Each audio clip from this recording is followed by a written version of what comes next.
জয় গরাম জয় গরাম। তো দাদা এই দুই একদিন আমার ঘুমা বন্ধ করে দিয়েছে দাদা, একদম ঘুমা বন্ধ করে দিয়েছে। সকালে এত ফোন আসছে হ্যাঁ। মমতা দিদি কাল করেছে 5 বার, বলছে লক্ষ্মীর ভান্ডার পাচ্ছিনো নাই, কৃষক বন্ধু পাচ্ছিনো নাই। আর আমার এই মোদি দাদু ইও করেছে দমে ফোন, বলছে ওই কি কি প্রকল্প বাবা আছে হচ পচ, আমি ওগুলো নাম বুঝি তো ওইগুলা বলছে হচানো নাই। তো দাদা কিছু যে আমি পাই নাই। আজ ভোটের আগে ফোন করছে, আমার ক্ষেতটা যখন বাবা ধান কাটবা ছিল তখন তো কেউ ফোন করলো নাই, যখন ধান লাগাবার ছিল তখন কেউ ফোন করলো নাই। আজ ভোটের আগে ফোন করছে, কত কষ্ট চাষবাস করছি। আজ সালা 15 টাকা কেজিও লাভ বিকাতে নাই, 5 টাকা কেজি লাভ বিকছি।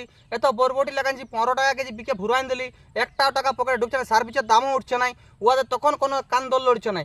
বালি সালা 1000 বালি 4000 গাড়ির চাকরি আছে, কলকাতার লোক ঢুকছে, আমাদের জঙ্গলের চাকরি গিলা কেন ওরা বনের সম্বন্ধে কি জানে? আমাদের মাঝি ভাইরাকে দিতে পারছে না, আমাদের মাতো ভাইরাকে দিতে পারছে না বনের চাকরি গিলা আছে, কলকাতার লোককে ঢুকাচ্ছে। আর আজ ভোটের জন্য মমতা আর এই মোদি দাদু দু লোক এসে ফোন করছে, গোটা দিন ফোন করছে।